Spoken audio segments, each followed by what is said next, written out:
Woke champions Rachel Zegler and Disney have been destroyed by the latest season of the famous South Park series. Eric, it's okay. Okay. Mom, I had a dream that I was replaced by a diverse woman. Oh, not again. The cartoon brutally took the woke agenda promoters to the cleaners, and Rachel has reportedly been losing her mind after seeing this, especially during one of the most difficult phases of her life. But who is to blame? No one but herself. When you mess with another gender and openly attack men, you're bound to get a response. And it won't be pretty cool. Honestly, nobody should be shocked at this point. It's like Disney painted a big target on their back with the way they've been handling these remakes, and South Park just took aim with their Into the Pandaverse episode. If you know South Park, you know they don't pull punches, and this time they've stirred up quite the conversation. So, what's this Pandaverse about? Well, South Park swapped their classic characters like Cartman, Stan, and Kenny into adult women of color. It's an obvious jab at the trend of reworking beloved characters to fit modern and woke updates. And let's be honest, this is South Park we're talking about. They don't exactly do subtle things. The whole episode was a roast of the kind of storytelling Disney's been pushing lately, especially with projects like Snow White.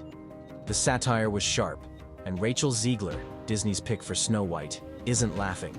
In fact, word is she's fuming over the parody and the backlash surrounding her role. But it's really not about the love story at all, which is really, really wonderful. And whether or not she finds love along the way is anybody's guess until 2024. All of Andrew's scenes could get cut. Who knows? It's Hollywood, baby. Rachel Zegler is Latina, which is a pretty big departure from the original Snow White, who was named for her skin as white as snow. That alone sparked plenty of debate. Fans questioned whether this choice made any sense, and honestly, their concerns aren't out of left field. But it's not just the casting that's causing all the eye rolls. Disney decided to overhaul the story itself, cutting out the prince, romance, and even the 7 dwarfs. What's left of the classic we all grew up with? Not much, apparently. Instead, we're getting a barely recognizable version, and fans are frustrated, to say the least. Now, Rachel hasn't exactly helped her case. In interviews, she's come across as dismissive, as if she is entitled to the role. She's openly criticized the original story, calling it outdated and problematic. Look, everyone's entitled to their opinions. But when you're leading a remake of one of the most cherished fairy tales of all time, maybe don't trash the original. It's not a great look. In one of her interviews, she also joked about apple-flavored snacks on set. Like that's the real issue here.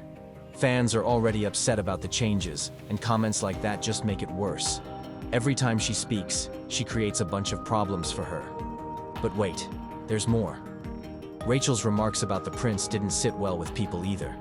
She hinted that romance is out of the picture, saying the story isn't about love anymore. At one point, she even joked about cutting all the prince's scenes. Whether she meant it seriously or not, her tone rubbed fans the wrong way. It's not just about making changes. It's the way those changes are being framed. Like the original story was somehow wrong or needed fixing. That's what's really getting under people's skin. And then there's the whole 7 dwarfs situation. Instead of tweaking their roles or thoughtfully modernizing them, Disney essentially erased them. The connection between Snow White and the dwarfs was a core part of the story. Take that away, and what are you left with? Fans feel like Disney is trying to rewrite history instead of honoring the legacy of a generational classic. When you're remaking something so iconic, isn't the goal supposed to be preserving what made it special in the first place? Disney isn't new to this kind of backlash. Just look at what happened with The Little Mermaid. Casting Halle Bailey as Ariel stirred up controversy too, but that remake still stayed true to much of the original's charm. With Snow White, it feels like Disney's gone overboard with the changes, and fans aren't buying it. They're calling it out for what they see as pandering, and Rachel's tone-deaf interviews have only made the situation messier. At this point, it's less about the casting and more about how the entire remake has been handled. Will you check under the bed and make sure there's no Disney executives under there? I promise there's not. I'm scared, Mom. Will you please just look and make sure Kathleen Kennedy isn't under my bed? Kathleen Kennedy is not under your bed. Can you check the closet? Eric, enough! That's where South Park comes in. They've always been great at holding up a mirror to society's absurdities, and their Pandaverse episode was no exception. By swapping the race and gender of their own characters, They highlighted how extreme and out of touch some creative decisions can feel. South Park doesn't care about stepping on toes. They've been calling out nonsense for years. South Park didn't hold back in their Into the Panderverse episode, and honestly, it feels like this one was tailor-made to take a direct swing at Disney's Snow White mess. Sure, the episode pokes fun at plenty of studios catering to what they think woke audiences want. But let's be real. Disney and their handling of the Snow White remake were clearly the main event here. Disney has been doubling down on these sweeping changes to classic characters and stories, and South Park wasn't about to let that slide. The main message that the audience loved the most was, if you make superficial changes to characters, like swapping ethnicity or gender, it doesn't automatically mean you're championing diversity. It's the kind of surface-level, unimpactful act that fans are tired of, and South Park addressed those feelings really well. They're not saying diversity is bad. They're pointing out that shoehorning it into established stories without authenticity is just lazy. And what's the first thing that comes to mind when you hear that? Yep, Snow White. Disney practically handed South Park the material for this episode on a silver platter.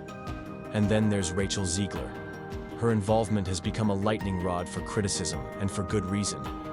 Fans were already skeptical about her being cast in such an iconic role, given how disconnected it feels from the original Snow White's defining traits. But the real issue isn't just the casting, it's her attitude. Rachel's interviews have rubbed a lot of people the wrong way, coming off as dismissive, even disdainful, toward the original story. Instead of celebrating the role, she's made comments that feel more like she's tearing down what made it special. This is where South Park's satire cuts deep. They exaggerated these kinds of moves in the Panderverse episode to highlight just how hollow it feels when studios prioritize checkbox diversity over meaningful storytelling. Casting Rachel Zegler as Snow White doesn't feel like a bold creative choice. It feels like a calculated marketing move to earn points for inclusivity. And it's backfired spectacularly. Instead of applause, they've got a PR disaster on their hands, with Rachel herself becoming a symbol of the problem and fans turning their backs on the project entirely. I've told you there's no such thing as Disney executives who replace everyone you love with diverse women who complain about the patriarchy. Now be a big boy. But let's not forget, this isn't South Park's first rodeo when it comes to roasting Disney. Back in 2022, they aired The Streaming Wars, which took shots at the entertainment giant's approach to media. And who can forget their digs at Star Wars after Disney's acquisition, or their infamous portrayal of Mickey Mouse as a ruthless corporate overlord? Disney's practically a recurring character in South Park's satire at this point, and the Panderverse episode might just be their most brutal takedown yet. Rumor has it that Disney isn't thrilled about South Park's trolling this time. There's talk of behind-the-scenes discussions between Disney and South Park's creators, possibly in an effort to avoid more episodes like this. And honestly, it's easy to see why Disney would be scrambling.